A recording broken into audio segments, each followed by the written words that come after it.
everyone, and welcome to Beginnings, the show that asks, where do creative people come from?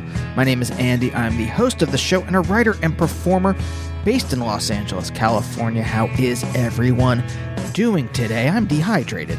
That's where I am, trying to drink a lot of water. But other than that, very fun episode today. This is Rachel Brown. If you don't know who Rachel is, why don't I read you their bio right now?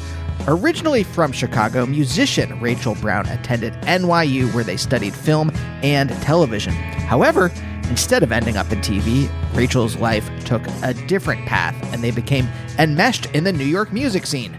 As Thanks for Coming, they've released dozens of albums, and their latest, You Haven't Missed Much, was released late last year on Danger Collective Records.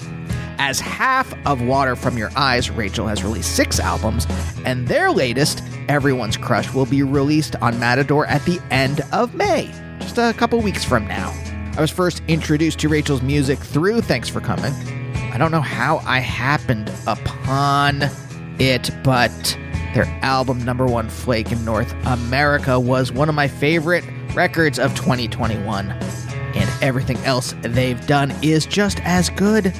Rachel is a lot younger than me, not by, we're not talking like 40 years younger than me, which I guess would make them a toddler, but younger enough that their experience growing up was much different from mine, and we get into a lot of that stuff, a lot about Rachel's parents, depression, Chicago, so much more. So I hope you like this episode. And if you do, what I like to do here in the intro is a little recommended if you like Rachel as a musician. What about other episodes I've done with musicians just lately, last couple months? I've talked to Satomi Matsuzaki from Deerhoof, Oren M. Barchi, Damian Abraham of Fucked Up, Kurt Wagner from Lamb Chop. Why not check out those episodes? While you're at it, subscribe to the show. Why not? I've been doing the show for 13 years. I've got hundreds of episodes with musicians, TV writers, filmmakers, actors, comedians, journalists. What else can I tell you here in this intro? You can find me on social media. I laugh because Twitter is really just a minefield of shit these days, but as always, I try to just write jokes and or promote podcasts there, but you can find me there and on Instagram at Andy Beckerman. Coming up on the show, next week, Jeff Lemire, comic writer, one of my favorites. We had a really cool talk. We resonated on the same wavelength. A lot of existential stuff, as always, but specifically there. So stay tuned for that. But for now, let's talk to Rachel.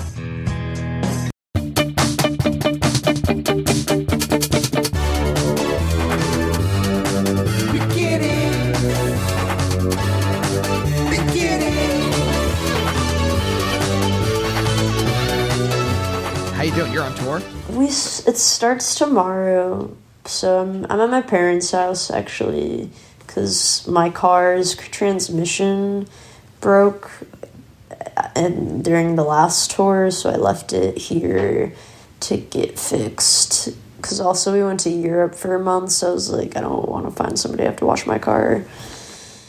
So now we flew here to get my car, and we go to Iowa tomorrow. Mm-hmm. From Europe to Iowa. Quite a shocking difference, I assume. Not it's like not a not real question. You don't actually have to answer that. That's all my own biases. My own biases against the how it feels living in America, but maybe that's just me. No, I mean, I don't really like it here either, but I don't know. I feel like the one thing I've realized is like the in-between city places are sort of all vaguely, like, small towns kind of have, like, obviously, like, culturally they're very different in different places, but, like, it feels the same where, like, I don't know where I am, except, like, here people speak English, as opposed to Spain, where they mostly don't speak English outside of the major cities. But yeah, I mean, I feel like, I don't know, I mean, like, I definitely am, like, the U.S., like, sucks in so many ways, But also, like, everywhere's just, like, somewhere people are, like, living. So... Yeah. Also, Well, wait, I realized, though, that we're going to Iowa City, which I guess is a city, but in my head, I'm like, we're going to, like, a cornfield, so, like, maybe, like... like, maybe I have some biases to work on. Maybe. I mean, I know I do. I'm a coastal elite, so... I'm Midwestern, but I'm Are from... you a Midwestern elite? I'm from Chicago, so it's just different. Like, I'm a Chicago elitist. Like, I think Chicago's kind of the best, but... Sure, it is, for sure.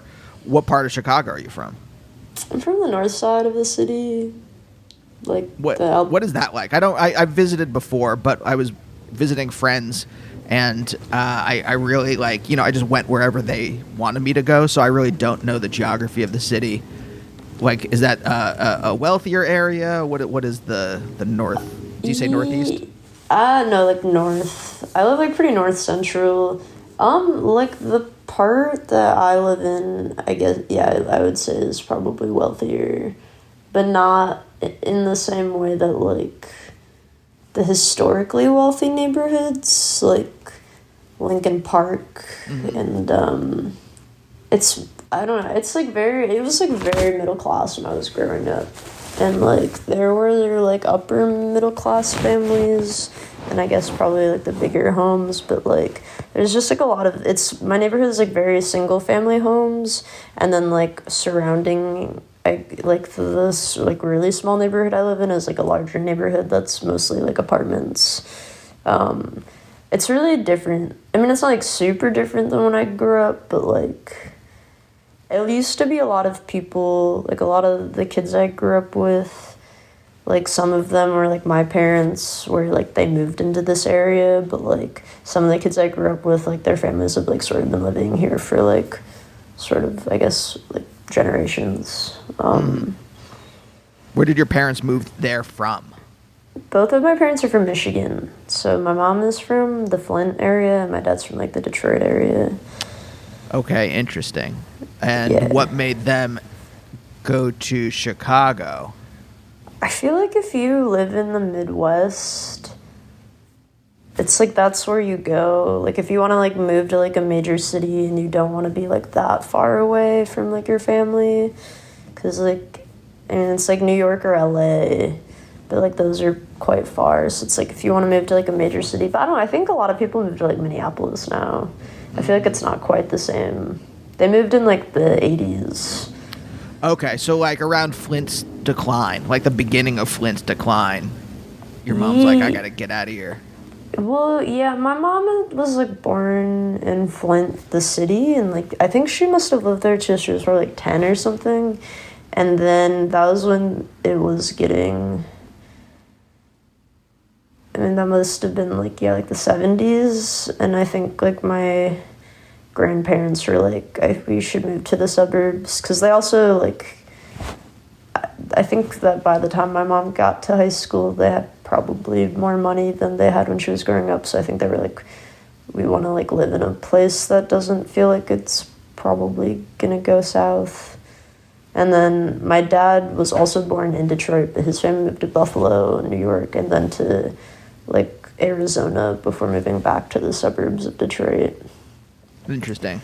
So they're both from, like, they both went to high school in the suburbs of, like, Detroit and Flint. And yeah, I mean, I guess it's, like, at that time it was, like, there's definitely not much going on in Detroit or Flint. Like, not that, I guess there's, like, a ton going on now, but it seems like it's in a little bit better state than probably where it was in, like, the 80s. Maybe. I mean, unless you want to have potable drinking water, then it's maybe slightly better in terms of, like, economic outlook, perhaps. I mean, but I guess let's just say that, like, the pipes weren't fucked then, and they, like, I don't know. I feel like they've been probably bad for a while, and they just, like, didn't look into it. Like, I know recently an article came about how Chicago, like, in a lot of, like, the, like, communities, like, working class communities, they found that the that the like water's also tainted with lead. I think probably in most cities, Yeah. especially in low-income areas. This is the fucked up thing. Like, what was it? I think about 2 weeks ago, I was talking to a friend of mine in Philly, and he's like, we have a book club, and he gets back, and he texts me, he's like, hey, I'm gonna be a little bit late. We have to go get water. I go, okay, and he gets on the Zoom for our little book club, and he goes, yeah, so we just got this alert that there was a chemical spill in the Delaware River, and we have potable drinking water until like midnight on Monday. I go, oh shit, it's happening in large cities now? Because this is now, we're like, I don't know, 6-7 weeks out from the train derailment in East Palestine, and I'm like it makes sense to me. I mean, I'm not, obviously, I don't approve of this, but I'm saying it makes sense to me. I'm like, sure, in this hyper-capitalist state that we're in, or era that we're in, yeah, you don't give a shit about the people in East Palestine. By you, I mean the ruling. I don't mean you or me, but I'm like the people making the decisions.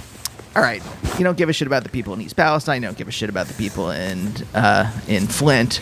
But I'm like, wait, you're letting this happen in major cities now, without there being any recourse or anything like that. I'm like, oh, everything's kind of like really flown off the tracks at this moment, and I'm like, actually, this is something when we started talking, it made me think of this, because you're in your 20s, right?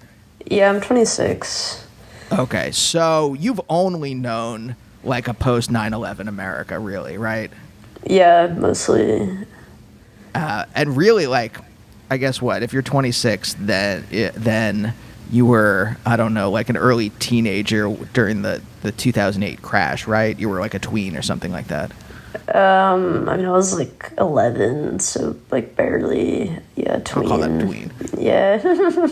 So really, you only like kind of become an adult in like America as it's just like totally kind of starting to like fall apart piece by piece. Oh yeah. I mean, the first like presidential election I voted in was 2016. Oh Jesus. And yeah, I graduated May 2019, so I didn't even have a full year out of college before the pandemic happened. Let me ask you this question then. I mean, I want to just kind of ask about, this is too general as a question. Like, what is your experience in America as it's decaying? Because you don't have any experience of it when it was kind of functioning-ish. At least, this is the thing. When I was growing up, it was functioning, but all the rot was kind of hidden. So you didn't, unless someone pointed it out to you, you didn't see the rot. It was just right. like they painted over like the dilapidated part of America, and you were just kind of like, oh, this is cool. Everything's going okay. Like, yeah, there's some like police violence started to like really like break through that stuff in the 90s, and that's when, if you were like other in any way, you started to be like, oh, hey, wait, there's a lot of fucked up stuff going on. But I'm kind of curious if, and I'm asking this because I'm curious then about like, what is it to be an artist, to want to make things if you're younger, if like you never got to see the part that was like hidden, if you never got to live in the hidden rot America. Right. That's a lot, but I mean, like, I'm kind of curious, like, what does it bring up to you? Like, just saying that stuff, what does it like kind of like bring to your mind? Yeah, I mean, I don't know. It's like weird because like you watch old movies and like, I don't know. I guess it's like also like when I was like a kid, like it was like the early mid 2000s, and that culture was so odd. Looking back at it, like it was very normal, obviously, when it was happening, but looking back at it, I'm like, man, like, what like a really weird time for like culture and media and just like celebrityism. And well, like, what made it odd, if I can just like interrupt for a second, what made it odd to you? Because I was like under the impression that like you get like you turn 16 and you go to like parties where people just like trash houses And, like, I never did that. Even, like, when I got older, I was like, that's not what's happening. But, like, I feel like, yeah, in, like, the late 2000s, like, party culture and, like, sort of, like, debauchery in a way. And, like, but, like, in a way that it wasn't, like... It was everything, like, looking at it, like, feels very plastic, very fake, and, like, very much, like, there's really, it was nothing good going on, so people just, like, stopped caring. And, like, just wanted to distract themselves with, like, as much, like, fake shit as they could possibly, like, shove into, like, their, like, lives and heads. Like, even, like, I remember I was listening to the Black Eyed Peas the other day, that song, I Got a Feeling. Ish. Like, I kind of... It's this, when I was, like, I don't know, whenever it came out, I was probably, like, 11, 12, maybe even 13, but, like, I loved it. I was, like, the song, like, middle school dances goes so hard. And then I was, like, listening to it, and I was, like, this song is, like, the most meaningless thing it's literally just, like, yeah, like, we're partying tonight, like, life is good, just, like, don't think, like, we're just drinking. And, like, I feel like that was, like, really happened. I don't know. I feel like when I was a kid, I was just like, oh, like, everybody's just having a really good time. And now, like, I'm older, I'm like, oh, everybody's having, like, maybe, like, the worst time. Like, there were, like, no job prospects for young people. Like, all of these families were getting, like, kind of their lives ripped apart at the time. And, like, I mean, I guess I was lucky at the time because, like, my family during 2008 wasn't really, like, in any industries that, like, went south. Like, so my dad, he works in, like, he works in, like, the beer industry. Like, he works in bottles. And I remember when I was a kid, he'd be like, nobody's ever going to stop drinking. Exactly. They're going to want to drink more. Yeah, exactly. So, yeah, that stuff just, like, never really... And my parents were, like, pretty frugal. Like, they grew up pretty lower middle class. And, like, their parents had grown up kind of, like, working class during the Great Depression. So there was, like, always this, like, sense of, like, they'd be like, oh, like, I'd be, like, 9, and they'd be like, why don't you have a job? And I'd be like... like, man, like, there's, like, child labor laws, and, like, they'd be like, my dad would be like, when I was a kid, like, I had the newspaper route. I was like, man, that was the 70s in the suburbs. Like, we live in the city. Like, there are grown adults driving around delivering newspapers at, like, 5 a.m. Right. And, like, my mom, like, her parents, like, owned a laundromat, and then it became a restaurant, so it was, like, I was, like, helping, like, my parents run their business, and I'm like, well, my dad sells, like, beer bottles and goes to breweries. Like, you can't really just bring it, like, I have been to many breweries as a child, but, like, what am I gonna do? Sell bottles with him as, like, a 10-year-old? Like, come on. Hey, that's a gimmick. That might work. Me and my kid here was selling beer bottles. I don't know why that was the voice I for Dad, but... It's not too far off, but yeah, I don't know. So, like, I feel like, I guess in a way I was, like, sheltered from the actual bad stuff happening. Maybe also there's, like, yeah, I just feel like I was like, everybody's partying so hard, I can't wait to be an adult. And then I, like, got there and I was like, huh. I also, like, I don't know, grew up in Chicago, like, in the city. Like, when I was in high school, like, our teachers went on strike for 2 weeks, like, my sophomore year. And I was like, like, politicians, like, are, like, mostly scumbags. And, like, don't care, like, about us. And, like, about, like, yeah, Rahm Emanuel was the mayor. God. He became the mayor when I was in high school. And it was sort of like this... He shut down 60 schools my freshman year. Like, I think that was a big part of why the teachers were protesting, is because he, like, shut all these schools down. And, like, obviously, like, Chicago is known for... I mean, it's like known for gun violence, but that's like only because like there's all these kids in these neighborhoods where there's no schools, there's no jobs, like there's nothing. Right. There's nothing. Right. Like, what do you think is gonna happen if like people need money? Like they're going to like enter the like underground economy. For some reason, I thought you were about to say the underground music scene. I was like, oh, that's yeah, No. They're gonna go form hardcore punk bands. I wish that was that. I think that'd be better for everybody. But like, I mean, probably some people do. But I mean, I remember when I was a kid, I like met this girl who was talking about how her brother was in a gang, and like growing up in like a somewhat like privileged, space. I was just like, why? I was like, doesn't he just know? I mean, we had like the anti-gang, like, don't join a gang, like, don't do drugs. Those campaigns, like DARE. DARE, yes, I remember DARE. And then there was GREAT, which was Gang Resistance Education and Training. That's a tortured acronym. Yeah, I only remember that because I had a shirt that I wore for pajamas for a long time. But it was teaching you to not join gangs. So I remember, like, having gone through this, like, couple classes every year and being like, why is he in a gang? And she was just like, that's just, like, how it is. Like, that's just, like, what happens when you're, like, a boy growing up in, like, my community and you don't want to get, like, assaulted. And, like, beat up. And I was like, oh.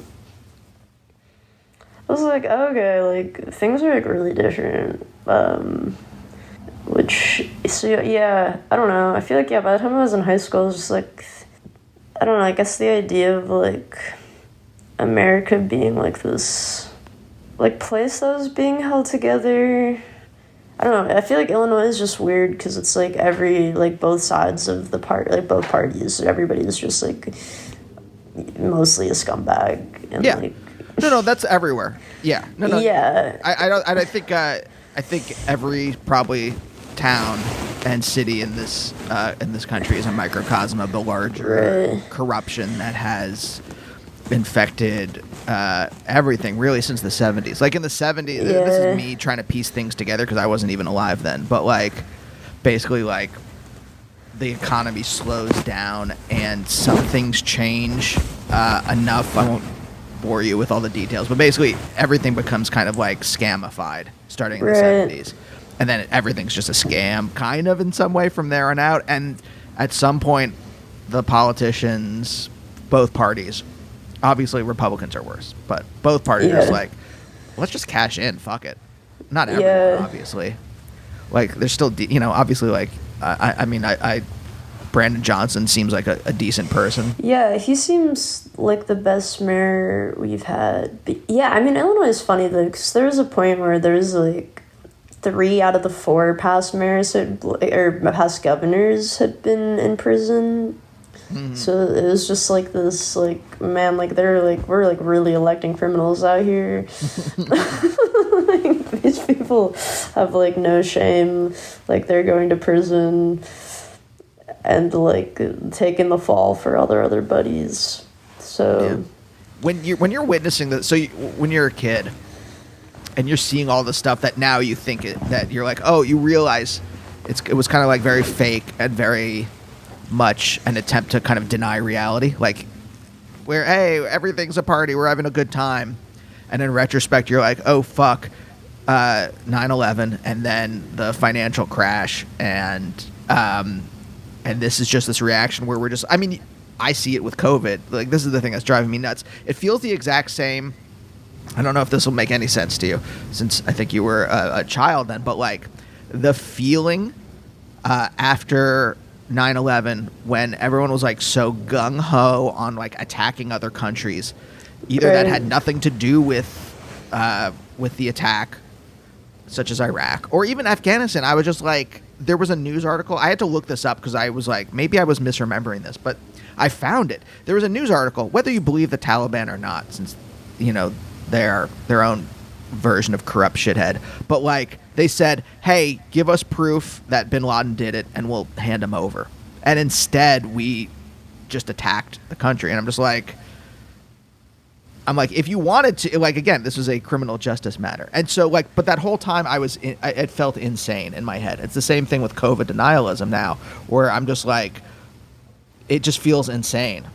But, like, that whole, I think maybe that's where some of the denialism really started. And I'm kind of curious, was there any kind of cognitive dissonance for you then? Did you understand, like, the fakeness then, or is it only in retrospect as an adult that you're like, oh yeah, this was all fake at that time? I feel like I just like wasn't thinking when I feel like not that I had like an idyllic childhood, but like it was very insular, where like my family's problems had much less to do with what was going on, I feel like, in like a global and like nationwide, like I feel like, I don't know, like when I think about like the problems that I remember like being aware of when I was a kid, they like didn't really have a lot to do with what was going on politically. Like I know both my parents like hated Bush and they thought he was like a real idiot, but I don't know.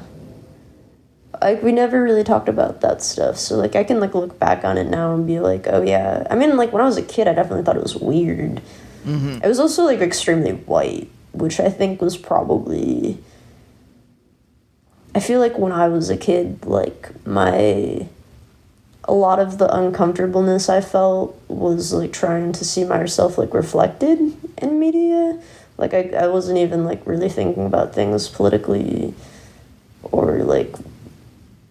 current events, because I was just like, man, like I feel like really weird, because everybody was like, I don't know, like watching movies and stuff and like TV, like I feel like they're just like very defined identities, and like mostly people wear white. Mm-hmm. And like very like binary genders. Mm-hmm. And like I feel like when I was growing up, I was just trying to figure that stuff out for the most part. And, like, I don't know, I guess the adults in my life, maybe they were talking about things, but to be honest, like, I was like, a weird little kid. I was, like, so, like, involved in my own little universe that I just, like, there wasn't... like I got like more, I got like a brain, I guess, one, and I began like I had critical thinking skills at some point, but I feel like when I was a kid I was just like running around being like this seems like a really fun thing to do right now, like this second, and like that, like I had no... Like, even if the news was on, like, I was, like, really good at just, like, tuning things out. Oh, yeah. For sure. So. Yeah. When I was a kid, I knew something was off. There was something. And I always credit it with... I say this, like, in, like, 80% of these episodes. But, like, I was Jewish in a very Christian area. Mm-hmm. And so I already kind of knew I was other. And so there was that. And that was enough of I just held my fingers out like a centimeter apart, but like that was enough of a wedge to drive in where I'm just like, I started to observe things around me, and I didn't really get it. I just knew something was off. And then as I grew up, that kind of metastasized, I suppose. Maybe that's not the best word, but like, you know, it grew. Let's just say it grew. Yeah. To say it was malignant, but that like kind of sense that things are off grew, and that kind of gave me the space to like both observe and also like I think become a creative person. And that's why like I kind of asked that, because I'm like, I'm curious if you had something similar, if there was a similar kind of like space that you were allowed, and if that's what also contributed to wanting to make things, be a creative person, etc. Yeah, I guess so. I mean, I definitely, I do feel like there's like a sense of things being off and things just not being... I also actually grew up really Catholic. Or not like my family is super Catholic, but like I grew up going to Catholic school. So there's like always the sense of like we were praying for the poor and the sick and the people who were like didn't have, you know, like security. I feel like I'd always be like, okay, like let's pray, like I'm gonna pray even harder. And then, like, I don't know, I got a little older, and I was also like, man, the Catholic Church is really weird and, like, cultish, and, like, they seem to hate women. And then I was like, wait a second. Like, how come, like, they do things like food drives and stuff like that, but I was like, I feel like this isn't, like, really doing enough for, like, the poor and the sick. Like, this seems like kind of barely scraping the surface. But yeah, I remember I used to, like, my family was, they're not like hardcore, but I think they wanted to raise, because neither of them were like raised in a particularly, like, neither of my parents, I guess parents were like really around when they were kids, so I think they were just like, we want to like have this like sense of like family and tradition, so we'd like pray before meals, and anytime it was my turn, I'd be like, I want to pray for everybody, I want to pray to end all the wars, I'll pray for like all of the animals too. I try to like fit every aspect of the world into my prayer, which usually just ended up being really short, because I would just name like 3 really large groups.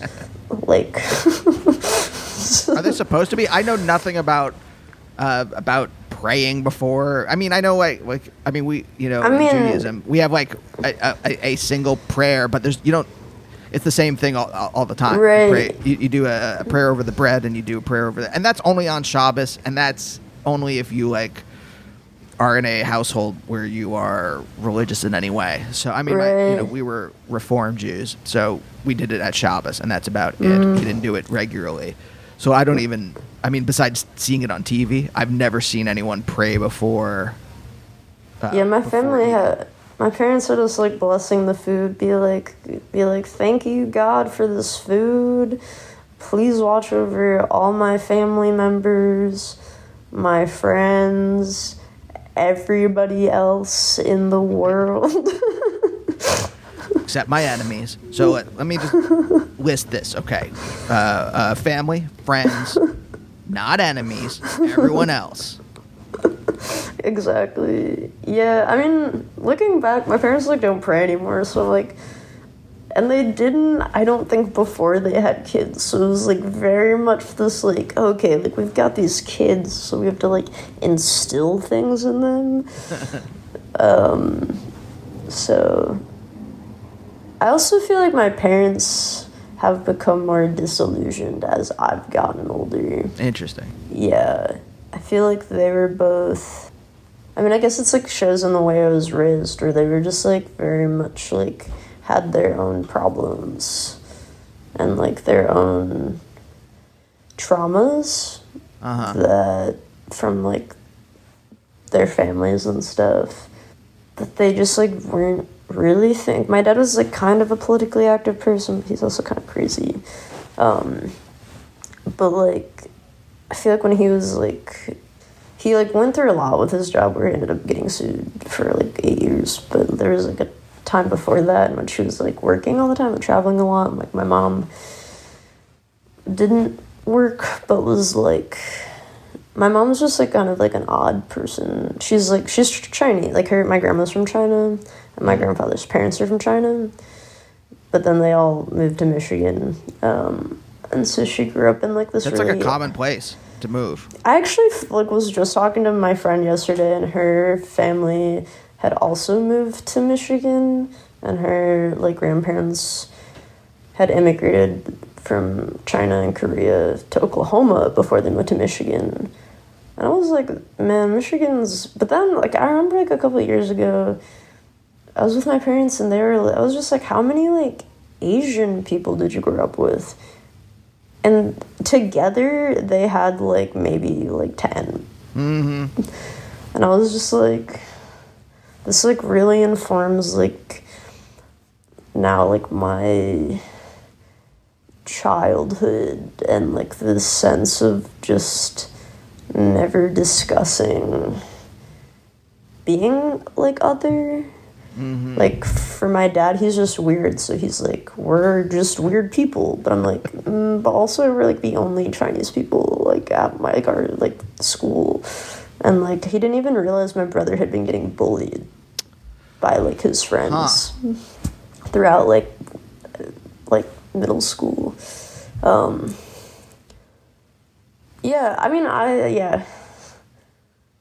I feel like it's so weird because like I'm in my childhood home right now, but yeah, and it's funny because I've just like always wanted to do art, and like I don't know why.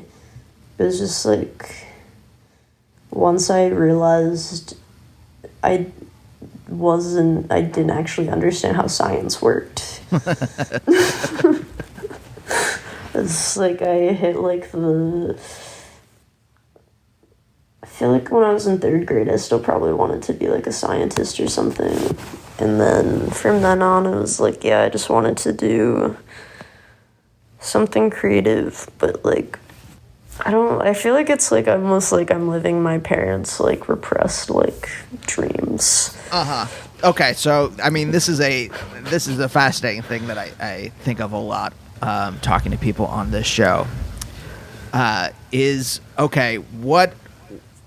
did your parents want something and they were thwarted in having that, and then do you key into that as a young kid, or how does that repressed feeling, are they even honest about whatever their dreams were with you? Are they open with you when you're younger? Yeah, I mean, for them it wasn't, the way that I was raised by them is just so different than I think how they were raised. Like for them it was like, what is your dream? Like, what do you want to do? And for them, like their parents weren't like, what do you want to do? They were like, what are you going to do? Like, you don't have that many options. Like my mom's mom and my dad's dad both grew up very, very poor and like really spent like their whole lives working, making sure that they had food on the table, but like weren't actually present in their lives.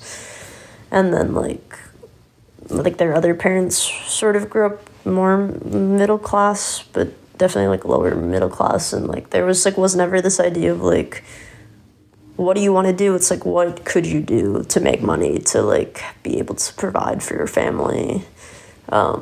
So for like my dad, like he was working in factories out of high school, and then he is really good at talking, so he went into sales, and like he'd been in packaging factories, so he went into sales for packaging. My mom, but he like definitely, like, I think this is funny because I'm like, I hope he can't, I mean, not that I don't, I'm just like pretty sure he has like some learning disabilities, but like both of his parents were alcoholics, so like they never, and his brother died when he was a kid.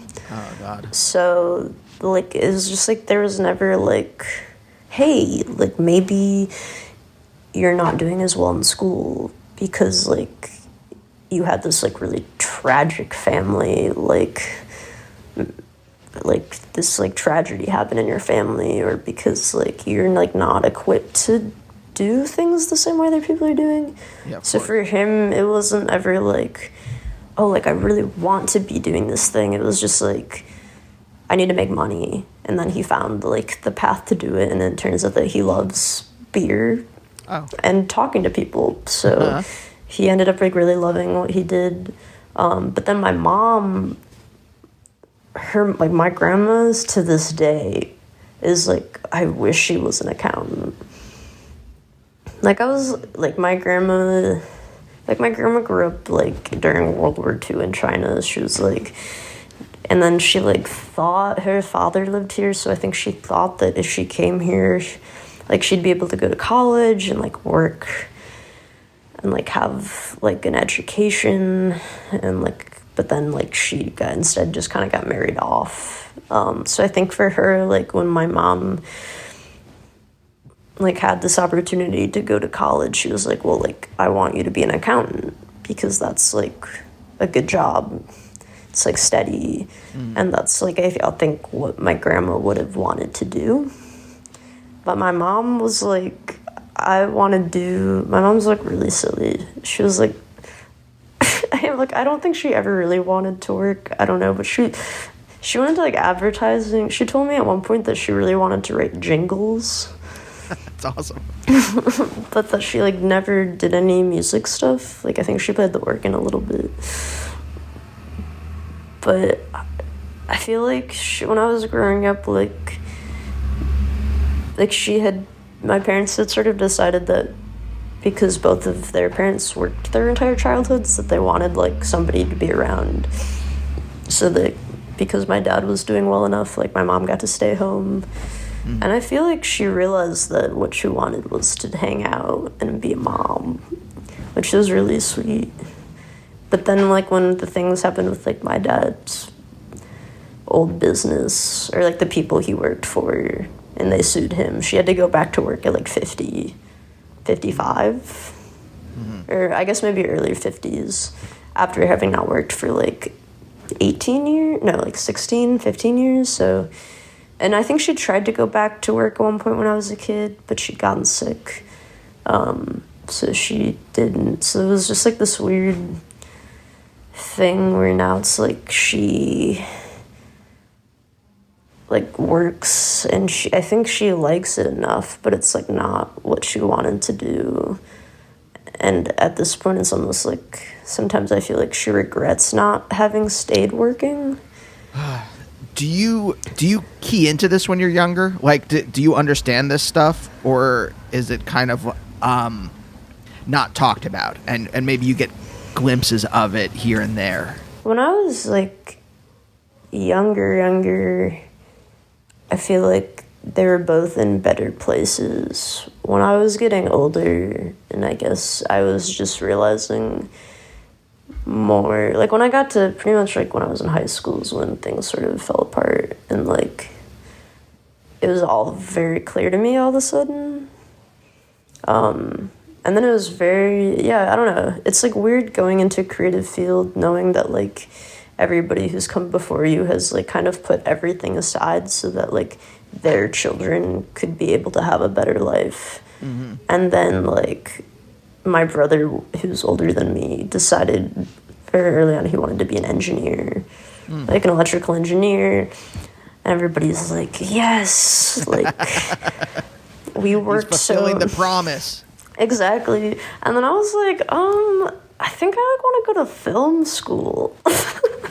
Okay. So did you go to NYU? I did, yeah. Okay. So how was that? Are you Tisch? Are you a Tisch kid? I was a Tisch kid. Okay. Oh, God. So how was that decision? How did they react to that? My parents were really supportive of me my entire life. Like, when I told them that I'd wanted to learn how to play the guitar, they made it happen. And, like, when I told them... Well, also, though, they were like, what do you want to do with your life when I was 12? And I was, like, 12. So I was, like... I liked SNL at the time. I was like, I think I want to write television.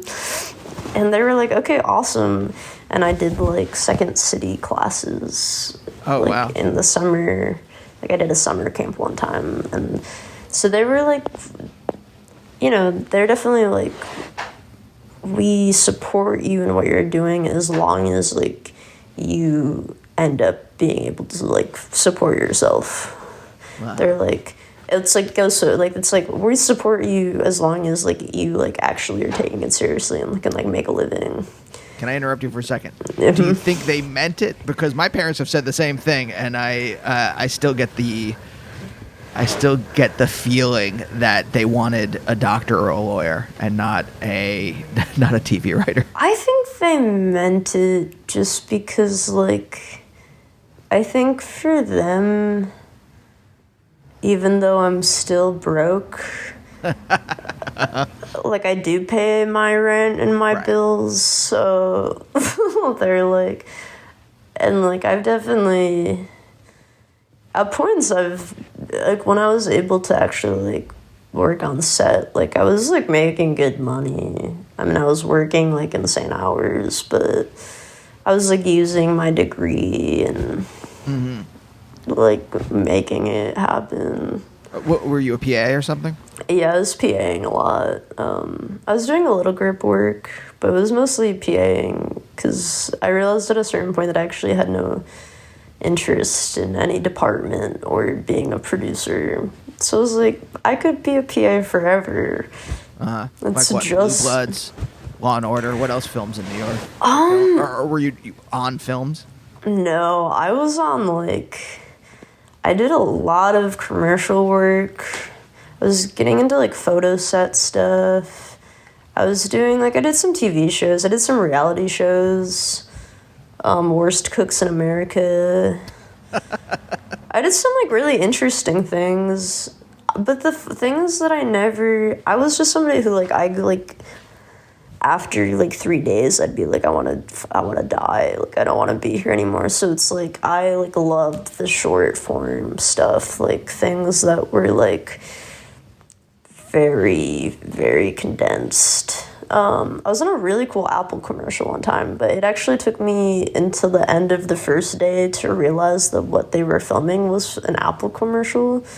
Because I was just like, there's like, the first day in the mic, in like the walkie-talkie, they were like, blow up the snowman, like, okay, like blow up the snowman. And I was like, what are we filming?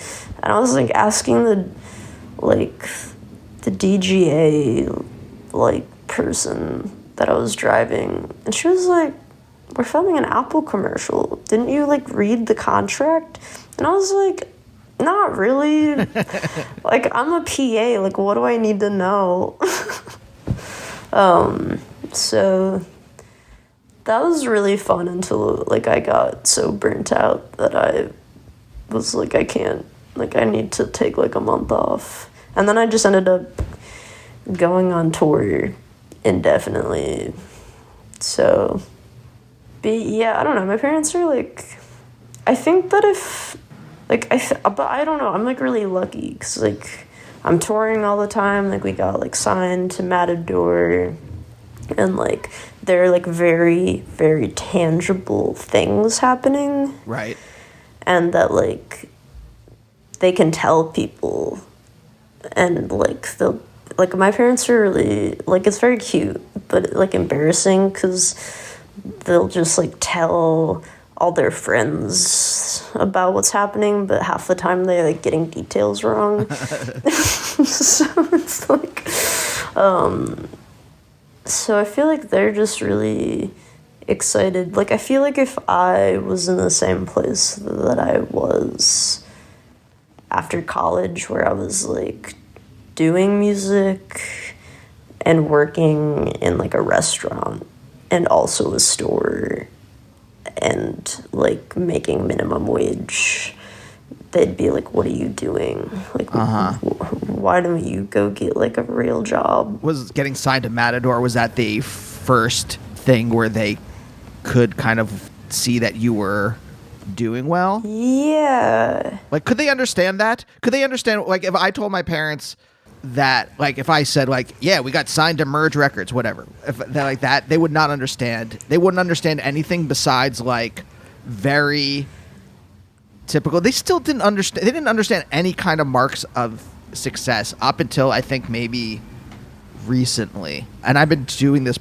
I've been writing professionally for about 10 years now, and only recently did they understand. And you said you write for television. Yeah. That's like the realest writing job you can have because it's like actually consistent. Unless they, like, my wife's a stand-up and an actor, and so they can see her on TV, and so they get that. But because I'm not, like, they don't understand, like, I mean, they, you know, like, development. Like, I don't know if you know, like, but basically TV development is you know, you can sell a TV show and it never it never sees the light of day because it never gets greenlit or something like that. And you can make a living doing that, which is, or you can write behind the scenes or do punch up, or there's all these kind of things that they can't hook into. But that's why I was curious, because I'm like, if like, say I was doing music and I said something like I got signed to Matador or Saddle Creekers, they still wouldn't understand that unless I was winning a Grammy. Right. And that's why I'm kind of curious about, like, what is their, like, how do they understand, the life that you lead? My dad looks into things, like, I'll tell him something and he'll, like, Google it. So, like, I feel like with Matador, they were just like, oh, like a record label, that sounds good. And I'd be like, it's like an indie label, but it's like a pretty big one. But, I told them like the numbers, and they were like, oh, that's good. And like, I feel like as long as, like, I think they're definitely more interested in finding out like things, like what things actually, like what Matador is, like who the bands that we're going on tour are. Interesting. But I feel like for them, like even when I was being a PA, they were like, that's great.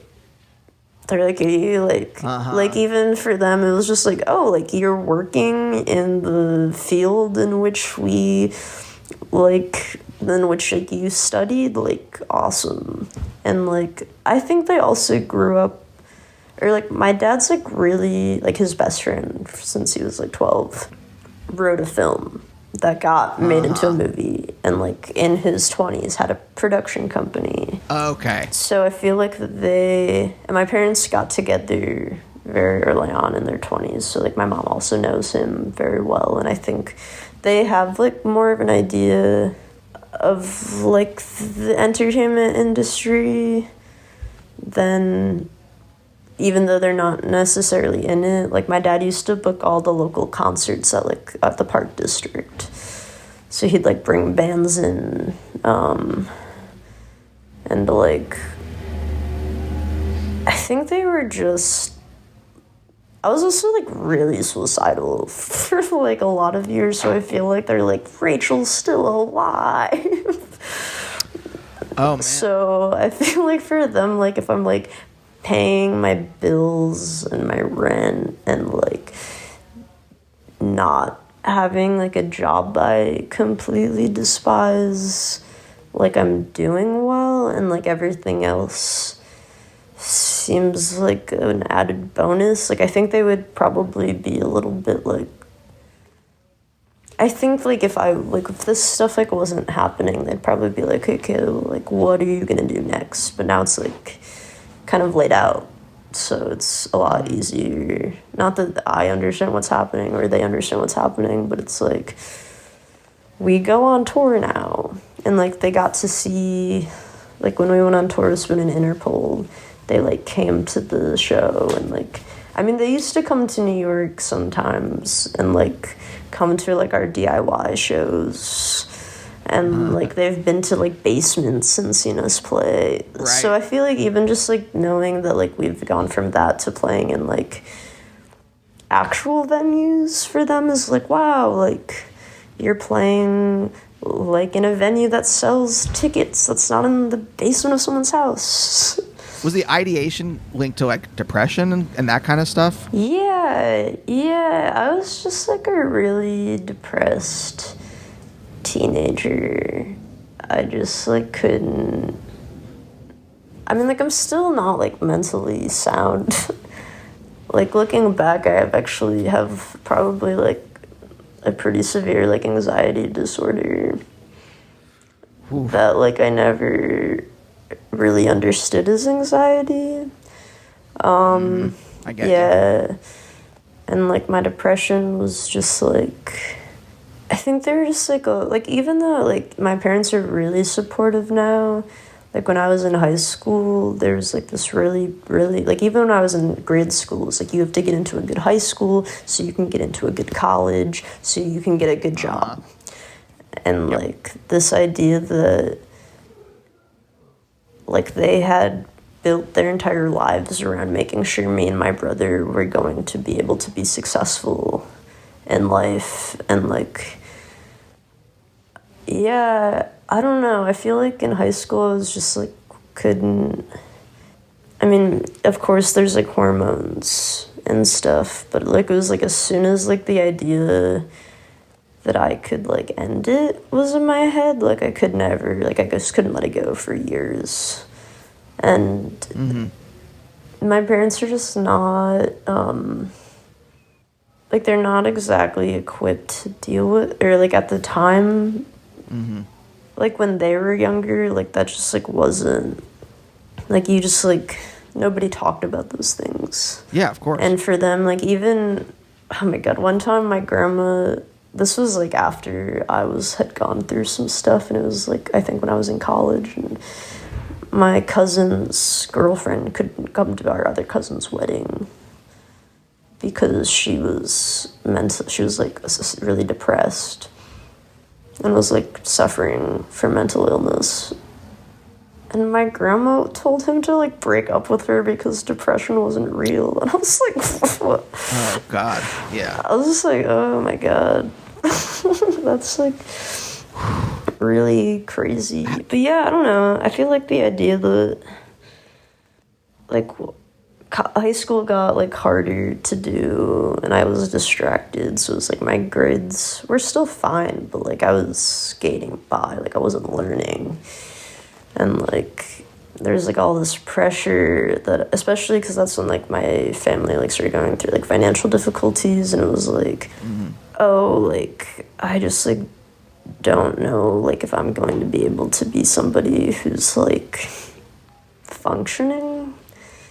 And like everything just felt really dark, and like there was just like a lot of, yeah, I feel like there was just like a lot of problems with like the way my parents communicated with each other and with me. My brother had like left and gone to college, so it just like became, I don't know, just really, really dark times. And like it kind of reached like a breaking point before like we all, or less me, because I was like a high schooler, but they realized that they had to take like different steps to make sure that I was like getting better. Like I had to go to like really intensive therapy and stuff.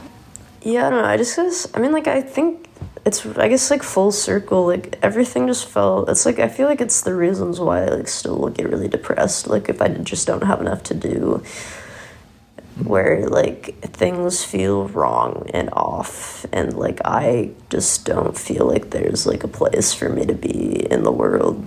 So yeah, I get that. Yeah, I forget where this started. Well, I was just curious about like, you know, because this is about the time also when you have to start kind of making some decisions about your life, and you know, going to film school, for example, or like, I mean, are you writing music already at this time? Yeah, I'd like learned how to, or like I'd like taken some good, I like won a raffle for guitar lessons when I was like 9, I think.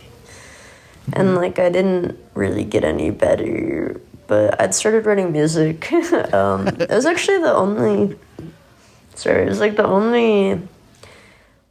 other thing was because I was like so intent on being like a comedian, like I like had this like, I just like wouldn't let anybody like know how I was feeling, because it was like this like I'm not serious, I'm not a serious person, like I can't be like, I have these like really dark feelings inside of me, like I need to just make some more jokes and like laugh it away. I see. Where like music was the only place that I was like being like honest in about like my mental illness. So yeah, I'd been writing music. I never thought that was gonna be what I was doing like as a job until at the very end of college. I was just like, like I feel like I don't really like, because I had done stand-up in high school for like a year, and then I got like really mentally unwell, and I also had a job, so like I just stopped going. And then I just never picked it back up in New York. And, like, I, like, wrote scripts and stuff for class, but, like, I wasn't, like, involved in any, like, improv. I wasn't doing, like, stand-up. Like, the only time I was performing was doing music. And, like, I still would love to write stuff, but, like, at the end of college, I was just, like, I never had an internship, because they're, like, all the ones that, like, I would apply to would be like, oh, but it's unpaid and you'll have to, like, pay NYU for your credits. And I'd be like, I can't do that. Yeah. That's why I couldn't do it. By the time I moved to New York to do comedy, I was an adult and I was paying all my bills, and I was just like, I can't take 6 months off and do a free internship. I can barely pay my rent. Yeah, exactly. Yeah. Actually, also, like, at one point, I had torrented Final Draft. Yeah. Yeah, and then it stopped working, and I was just like, I guess, like, my writing career is over. Yeah. By the time I could buy Final Draft, I'm like, I made it. I did it. I bought my copy of Final Draft. I didn't have to torrent it. I didn't have to torrent a hacked copy. Yeah, somebody actually, I was just talking to somebody about this in a music interview, and they were like, you can have my Final Draft. Like, I have it for 4, like, devices, and I only use one. And I was like, I actually still haven't emailed, but I was like, that's probably the only thing that's ever gonna, like, make me finish, like, any of the scripts I've, like, had sitting on my computer that are like, you can't open the file. Yeah, I, like, really, really wanted to work for SNL, which I think is so funny now, because I haven't watched that show since I was, like, 14. Yeah. So, okay, so that dream, do you think that dream just kind of falls, like, as music starts to take over, that dream kind of falls away, or did that dream kind of fall away first, and music...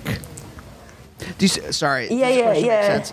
I'm trying to figure out, like, did like wanting to write kind of like fall away first, and then you had this gap and music filled in the gap, or as music started to take off, it naturally kind of, like, your other interests kind of faded away? Yeah, I mean, it was like I was, like, doing them consecutively, because I started, like, really writing music around the time that I was, like, I guess, like, in film school. But it was easy in school to write, because it was like you had to turn it in, or else you were going to get a bad grade. And right. Even to this day, I have nightmares about not getting good grades. And I'll be like, in my dream, I'll be like, but I graduated.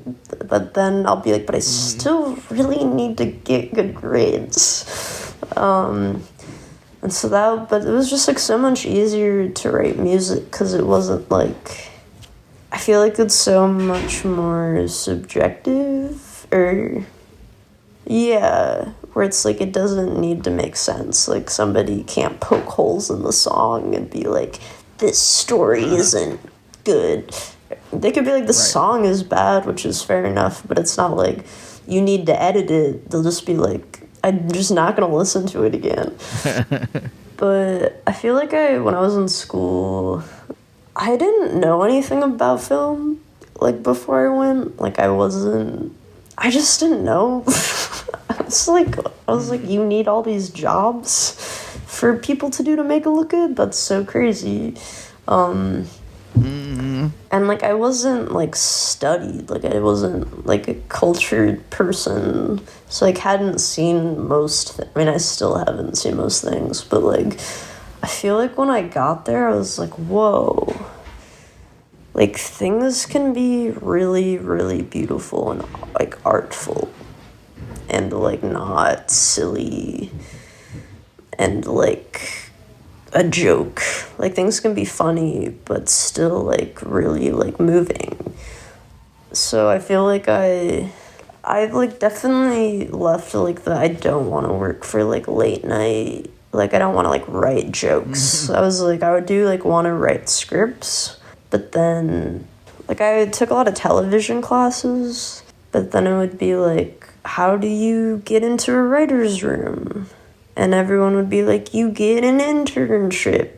And I'd be like, I don't know how to do that. So it, like, became less of like a thing that I didn't want to, but like I just didn't even really, like I wasn't motivated enough by myself to like be constantly writing things, and then I just like could not figure out how the actual industry of it worked. And so Yeah.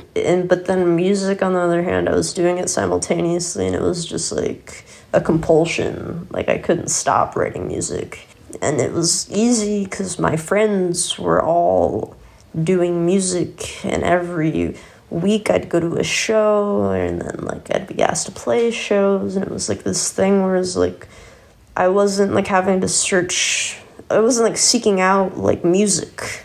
I was like it was just happening, and I was there already. And I think that like, I mean, that probably had a lot to do with like I wasn't going to comedy clubs. Like I was going to shows. Like the world in which outside of school that I was like choosing to participate in was music. And like it didn't in my head obviously though connect that. I was like, that's where I'm spending all my time and energy and like making connections with people. Right. I was just like, I love music. Right. You're like, I can either go to Baby's All Right or I can go to Houston. I'm gonna go to Baby's All Right or whatever. I'm like, that's the thing, because I'm the opposite. Where when I got to New York, I can count the number of like, and I used to be in a band. I used to see shows like 3 or 4 times a week. And by the time I got to New York and I was doing comedy, I've seen like in New York, I saw maybe 5 like concerts, maybe at the most. And like every night was like going to go do comedy. Yeah, I mean, I feel like it's just like it's funny that I just didn't piece together that I didn't really want to do comedy. Yeah, but sometimes you have to like it has to happen to you, and you're like, oh, okay, I get it. I get what my body has been telling me quietly. Now I get it. Yeah. Yeah. Yeah, so then it was funny though, even until the very end of college, I was like, how do I get into a writer's room? And then I happened to just be looking up all the shows that I liked, and I was like, every single one of these is in LA. I mean, honestly, being in Tisch, there's like a halfway decent way of getting into a writer's room. So you weren't totally off. It's either go to NYU or Harvard or something like that. Be friends with someone who's a showrunner, I guess. I was going to say TV writer, but like more like a showrunner.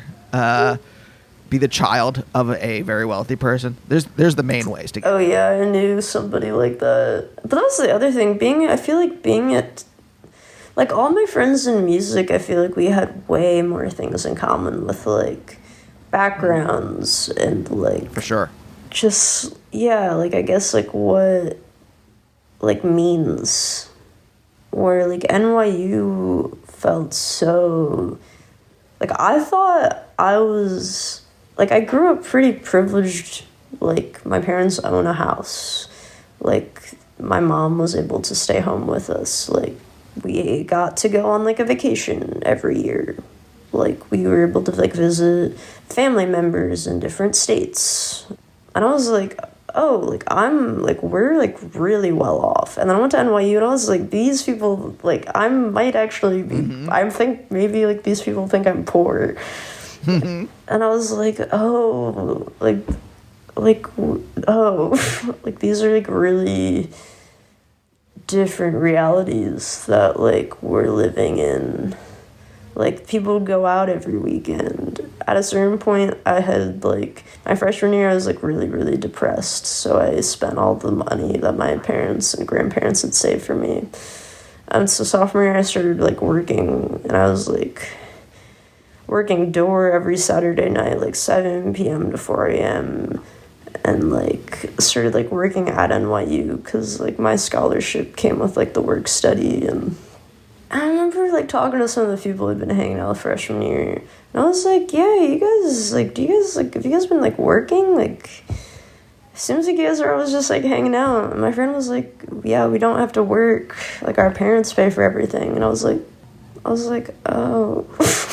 Like, yeah. Now I feel like this entire time I just thought I was like not being invited to things, but it's just because y'all actually just like aren't doing anything else.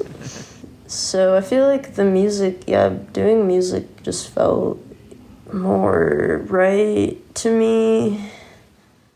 Even like I had moved in my junior year with my friend from high school who'd gotten me into stand-up, and he was so miserable doing it that I was just like, I was like, man, like, I guess, like, I just, like, can't, like, nothing about this is making me, like, want to go back.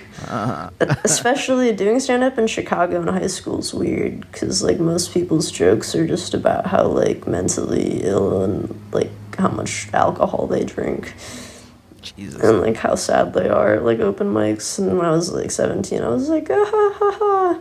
And I'm like, like, you guys seem, like, really miserable. Well, I don't want to keep you too much longer, so thanks so much for joining. Oh, no, thank you so much for having me. This was so much fun. It's actually really, really funny that I happen to have come home for this talk. Yeah, did that put you in a certain headspace where you like things came to you in a certain way? Yeah, I think it's definitely easier to remember, like, what it was like growing up, just because I'm, like, a very compartmentalized person. So, like, when I'm in New York, it's, like, very hard for me to remember my life not there. Especially, like, I don't know, just, like, being in, like, a place, I'm like, oh, yeah, like, these are all the things that happened to me while I was here. Yeah. Okay, Rachel. Well, thank you so much. Thank you so much. And we'll see you next time. Bye. Bye, oh, bye, oh, bye, oh, bye, oh, bye, oh, bye, oh, bye, oh, bye, oh, bye, oh, bye.